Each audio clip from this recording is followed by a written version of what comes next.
हाय, मैं Amit. Tips of day CAD CAM tutorial में आपका स्वागत है।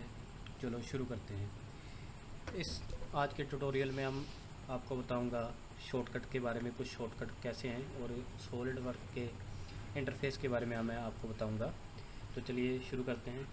सबसे पहले आपके सामने जो विंडो ओपन होगी, आपको कंट्रोल एन दबाओगे तो आपके सामने ये विंडो आएगी, पार्ट न्यू। ठीक है, तो यहाँ पे पार्ट पे क्लिक करेंगे तो हम न्यू पेज हमारा ओपन हो जाएगा। जब आप सॉलिड वर्क को ओपन करोगे तब भी आपके पास यही 3 ऑप्शन आएंगे, पार्ट, असेंबल, ड्राइंग। ठीक है, जब हमारे पास ये विंडो आ जाएगी तो हमें क्या करना है, अगर आपको बैकग्राउंड नहीं अच्छा लग रहा तो हम बैकग्राउंड चेंज कर सकते हैं। यहाँ से हम प्लेन वाइट कर लेंगे तो हमारा बैकग्राउंड चेंज हो गया है, और यहाँ से हम बैकग्राउंड को कोई भी अलग से चेंज कर सकते हैं, कोई पिक्चर या कुछ भी जैसा हमें ठीक लग रहा है। ठीक है, तो मोस्टली ज़्यादातर यूज़ होता है प्लेन वाइट, पीछे का वाइट हो जाता है, और यहाँ से एक शेडो भी ऑन हो जाता है शेडो के लिए। तो यहाँ पे कुछ पॉइंट है जो मैं आपको क्लियर करना चाहता हूँ। सबसे पहले अगर आप कोई कमांड सेलेक्ट करते हो, उसके बाद उसको कैंसिल करना है तो आपको एस्केप दबाना पड़ेगा। उसके बाद जब हम कोई भी स्केच क्रिएट करते हैं तो प्लेन को सिलेक्ट करना है। उसके बाद आपको क्या चाहिए, सिलेक्ट करने के बाद प्लेन को स्केच में एंटर करना है। तो मैं स्केच में एंटर कर गया। इसके बाद मैं कोई भी प्रोफाइल क्रिएट कर सकता हूँ। मान लीजिए मैं लाइन सेलेक्ट कर रहा हूँ और यहाँ पे मैंने लाइन लगाई, यहाँ तक ही मुझे लाइन चाहिए।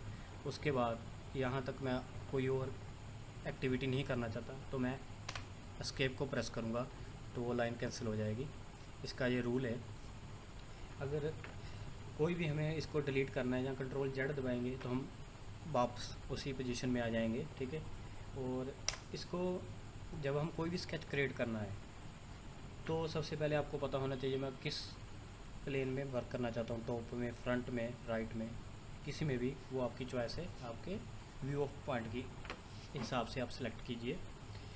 स्केच जब हमने सिलेक्ट कर लिया है, स्केच में एंटर कर चुके हैं, उसके बाद के 2-3-4 शॉर्टकट आपको बताता हूँ। पहले आपको माउस के राइट क्लिक को होल्ड करके ड्रैग करोगे तो आपके सामने ये सर्कल आएगा। इसमें हम कमांड कोई भी सिलेक्ट करके यहाँ पे कुछ भी प्रोफाइल क्रिएट कर सकते हैं। ठीक है जी, उसके बाद एस्केप कर दो, रिमूव। ओके, और इसके बाद हम अपने कीबोर्ड पे एस को प्रेस करेंगे, एस बटन को, तो एस से हमें ये वाली टैब खुलेगी। यहाँ से भी हम शॉर्टकट से इसको कोई भी कमांड यूज़ कर सकते हैं। सर्कल लगाना है आप सर्कल लगा सकते हो। यहाँ से अब इनको हम कस्टमाइज़ भी कर सकते हैं, इनको हम कस्टमाइज़ भी कर सकते हैं। ठीक है, इन कमांडों को हम यहाँ से हम कुछ ऐड करना चाहते हैं वो ऐड भी कर सकते हैं, और एस्केप से हम इसको सारे को कैंसिल कर देंगे। तो कीबोर्ड पे आपको एस शाइन वाला, एस स्टार वाला प्रेस करोगे तो आपको ये की मिल जाएंगी, और यही कमांड है यहाँ पे अवेलेबल है। आप टास्क बार में ये देख रहे हो टैब में, ये हमारी कमांड है। यहाँ पे जो भी है ये 2D की कमांडें हैं, जो भी हमारी 2D प्रोफाइल है उसकी कमांड्स हैं।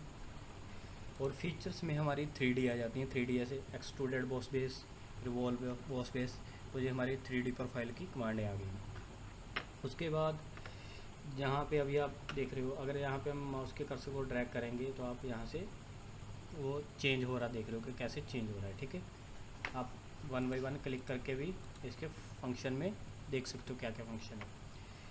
अगर आप स्क्रीन पे राइट क्लिक करोगे और रोटेट पे जाओगे, रोटेट व्यू, तो आप ये रोटेट व्यू सिलेक्ट हो चुका है। अब आप अपने माउस को लेफ़्ट क्लिक को होल्ड करके ड्रैग करोगे तो ये रोटेट होगा। ठीक है, अब आपको क्या चाहिए, ये रोटेट हो रहा है, और इसका एक शॉर्टकट ये है कि आपके जो माउस के मिडल वाला बटन होता है उसको होल्ड प्रेस कीजिए और माउस को ड्रैग करोगे तो भी आपका कंपोनेंट रोटेट होगा। और यहाँ पे हम राइट क्लिक करेंगे, जूम आउट, जूम इन। ठीक है, अब इसको हम जो इसके मिडल वाला पॉइंट है उसको हम ड्रैग करेंगे तो यहाँ पे जूम आउट और इन होगा। ठीक है, एस्केप से रिमूव। अगर हम जूम फिट करते हैं तो ये अपने आप ऑटो जूम सेलेक्ट हो जाता है अपने स्क्रीन के हिसाब से। और जूम टू एरिया, इसको हम लेफ़्ट क्लिक से ड्रैग करेंगे, जिस पॉइंट पे ड्रैग करेंगे और छोड़ देंगे वो जूम हो जाएगा। आप देख लो, जैसे मैं फिर से करता हूँ, कंट्रोल जेड करेंगे तो वही कमांड मैं सेलेक्ट कर रहा हूँ, फिर से राइट क्लिक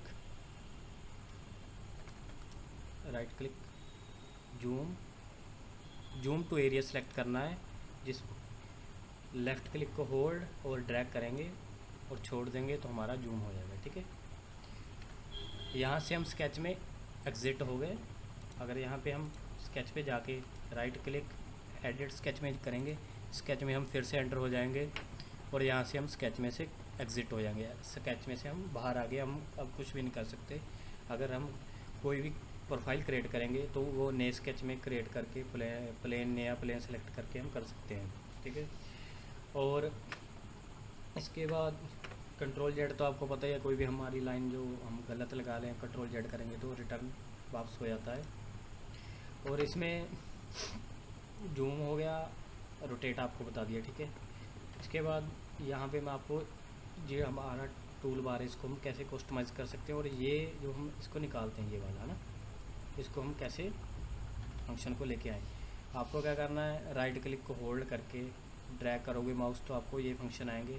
तो आप इनको कैसे एक्टिव कर सकते हो अगर आपको नहीं शो हो रहे। यहाँ पे राइट क्लिक करना है, कस्टमाइज़ में जाना है, हम यहाँ पे जाएंगे माउस गेस्टर में, और यहाँ से हमें ये देखिए ये स्केच, ड्राइंग, असेंबली, ये 4 पार्ट में काम होता है हमारा सॉलिड वर्क में। तो यहाँ से हमें कोई भी कमांड ऐड करनी है या मिसिंग हमें नहीं मिल रही, तो अब यहाँ से व्यू में से कोई भी, ये हमारे टोटल व्यू आ गए जितने भी हमारे व्यू होते हैं।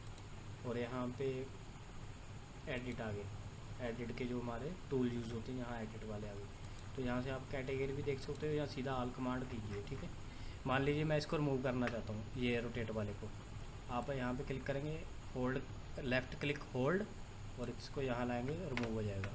और यहाँ पे न्यू टूल ऐड करना चाहते हैं, मान लीजिए क्या ऐड करें, कुछ भी ऐड कर लेते हैं, तो इसको रेंडर को, इसको क्लिक करना है, होल्ड, लेफ़्ट क्लिक और होल्ड, यहाँ पे ऐड करेंगे, प्लस का साइन ग्रीन हो जाएगा तो ऐड हो जाएगा। ओके, ये तो हमारे आप यहाँ से इसको देख सकते हो। ठीक है, उसके बाद टूल बार शॉर्टकट हो गया। अगर मैं इसको एक्टिव करूँगा तो ये मेरे साइड पे यहाँ पे आप देख रहे हो टूल बार ऐड हो गए। ठीक, अनचेक कर दूँगा, रिमूव हो जाएंगे। इनको इनको हम कुछ नहीं करेंगे, हमें जाना है शॉर्टकट बार में। अभी आप देख रहे हो यहाँ पे नॉर्मल आइसोमेट ये व्यू है हमारा। तो यहाँ पे हम टूल सर्च कर सकते हैं, हमें जिस हिसाब का हमें कमांड चाहिए। ठीक है, यहाँ से हम कोई भी व्यू पॉइंट सेलेक्ट कर सकते हैं। ये हमारे सारे व्यू आ गए, कौन से व्यू चाहिए। यहाँ से मैं इसको उड़ाना चाहता हूँ, यहाँ पे क्लिक करूँगा और इसको ड्रैग करूँगा तो ये मेरा डिलीट हो गया। ठीक है, उसके बाद मैं इसको ये व्यू को ऐड करना चाहता हूँ, यहाँ पे क्लिक करूँगा और यहाँ से ऐड करूँगा तो यहाँ पे ऐड हो जाएगा। तो आपको 2-4 चीज़ें जो भी आपको चाहिए आप यहाँ से ड्रैग करके ऐड कर सकते हो। ठीक है, देखिए मैं यहाँ पे ऐड कर दिया। अगर रिमूव करना चाहते हैं तो हम यहाँ से रिमूव कर देंगे, तो उसको ड्रैग करके नीचे ले आएंगे, लेफ़्ट क्लिक से ड्रैग करना है। ठीक है, उसके बाद तो हाँ ये आपका क्लियर हो गया। और इंटरफेस में आपको क्या करना है, यहाँ पे क्लिक करके टैब्स, स्केच, सरफेस, जैसे मान लीजिए आप अब स्केच है यहाँ पे मेरे से देख रहे हो, ये स्केच है, सरफेस है। अब इनको अनचेक अगर मैं गायब कर दूँ यहाँ से, इसको अनचेक कर दूँगा और इसको भी अनचेक कर दूँगा। ठीक है, तो अब देखिए यहाँ पे स्केच और सरफेस नहीं दिख रहा। तो टैब में आप जो ऐड करना चाहते हो यहाँ से ऐड कर सकते हो, कंडीशन वही है। आपको बस यहाँ पे राइट क्लिक करना है पहले, सबसे पहले टैब्स अभी। ठीक है, और यहाँ पे टूल बार जो अलग से टूल पहले लगा था वही मैं आपको लगा के दिखाता हूँ। जैसे मान लीजिए सॉलिड वर्क्स यही कर, तो ये अलग से हमारे स्क्रीन पे लग जाते हैं। तो टूल बार को हम छेड़ना नहीं है, वैसे ही रहने देना। ठीक है, और यहाँ पे अभी आप राइट हैंड में देख रहे हो ये झोपड़ी बनी है, अपीयरेंस है यहाँ पे। और यहाँ पे हम स्टील कलर, कोई भी polish colour, brush steel, metal, real view में हम यहाँ से देख सकते हैं कि हमारा अगर कॉपर का पीस होगा, एलुमिनियम का होगा, क्रोम का होगा।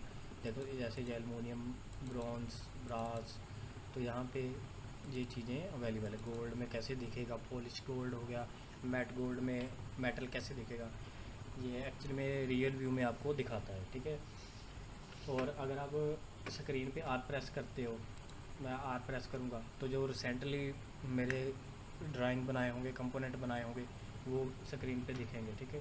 अगर मैं सी प्रेस करूँगा तो ये हमारा पार्ट में जो जो चीज़ें हम यूज़ कर रहे हैं, जो जो हमारा बिल्डअप होगा स्केच में, जो जो हम कमांड यूज़ करेंगे, इसको यहाँ पे शो होती जाएंगी, ठीक है। हमारा पार्ट में जो डिटेल आती जाएगी, जो हिस्ट्री आती जाएगी, कौन कौन सी कमांडें यूज़ हो रही हैं, क्या यूज़ हो रहा है, ठीक है। अगर आप यहाँ पे क्लिक करते हो तो हमारा स्केच जो कमांड होती है या स्केच होता है वो रीबिल्ड होता है दोबारा से, जैसे रीसेट बोलते हैं वैसे रीबिल्ड होता है। और हमारी ये सेटिंग्स बाय डिफ़ॉल्ट कोई सेटिंग हमारी हिल जाए तो यहाँ से मैं रीसेट करके जैसे न्यू वाला सॉफ्टवेयर इंस्टॉल करते हैं नए सिरे से, वैसे हम इसको देख सकते हैं। और इसकी अगर मैं एल कमांड यहाँ से विंडो पे एल स्केच में एंटर करने के बाद एल सेलेक्ट करूँगा तो मेरी लाइन सेलेक्ट हो जाएगी। अगर मैं एल सेलेक्ट करूँगा, ठीक है।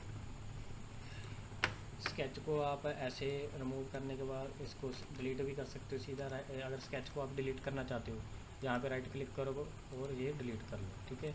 यहाँ से टोटली ड्राइंग हमारी रिमूव हो जाती है।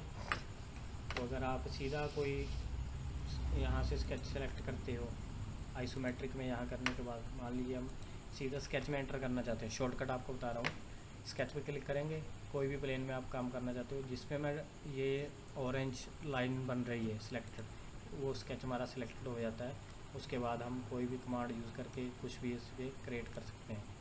और इस बात का एक ध्यान रखना आप, मैं फिर एक चीज़ और है, जैसे ही इसको एस्केप दबाया आप दोबारा से एंटर को प्रेस करोगे तो जो आपकी लास्ट कमांड होगी वो आपको ऑटोमेटिकली सिलेक्ट हो जाएगी। और यहाँ पे आपको ध्यान रखना है, जब हम ओरिजिन पॉइंट पे अपने कर्सर को लेके आएंगे, जो पेन लेके आएंगे, उसके नीचे आप बिल्कुल ठीक देख रहे हो सर्कल होगा। जब वो सर्कल आ जाएगा उसका मतलब ये है कि हमारा जो पॉइंट है ओरिजिनल पॉइंट सिलेक्टेड है। अब यहाँ से हम अपना कोई भी मॉडल क्रिएट कर सकते हैं। तो दोस्तों, अगर आपको ये वीडियो हेल्पफुल लगा प्लीज़ लाइक करें एंड शेयर करें। अगले वीडियो में मैं आपको बताऊंगा कि आप एकदम शुरू से स्केच कैसे क्रिएट करना है, लाइन कैसे लगानी है, सर्कल कैसे लगाना है, स्टेप बाय स्टेप मैं 2D से 3D तक की आपको पूरी इस ट्यूटोरियल में जर्नी दिखाऊंगा और सिखाऊंगा। आई होप आपको मेरा ये प्रयास अच्छा लग रहा होगा। Thank you.